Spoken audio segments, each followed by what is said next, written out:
And so with that in mind, right now, the Georgia Republicans have been working on what I call a tax scheme to get rid of the property taxes and replace it with more flat rate taxes, such as sales tax in particular.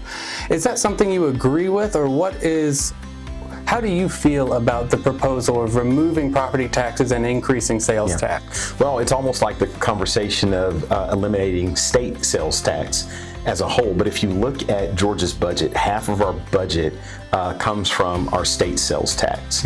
And so if we were to eliminate certain taxes, such as property taxes or just our state taxes, we would basically go bankrupt.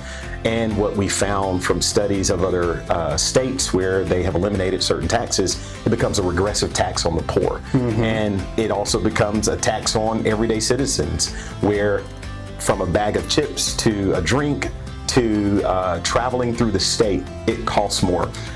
The state has to have revenue, but we need to be mindful of not overtaxing people. So as governor, I would start a new conversation about taxation and find a fairer approach that honors the Republican Party, the Democratic Party, the Independent Party. But at the end of the day, we have to remember we work for the people of Georgia. It's not our money. It's the money that the people have given us, and we've got to do a better job of managing it, but we also have to do a better job of not overtaxing people. Okay, good.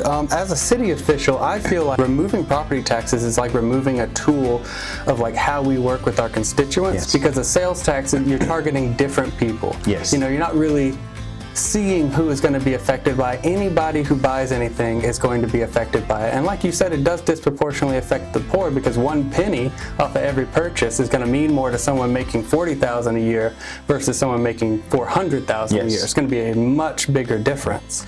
Well, in my family, my wife pays a little bit more attention to certain purchases than I do, and she's a math whiz. So if there's a local quick service restaurant that we go to, she can tell that last month the cost of a medium fry was $2.03, and this month it's $2.07. And to most people, a few cents doesn't matter, but you add that up over all of the purchases, and you're already managing survival for a lot of folks.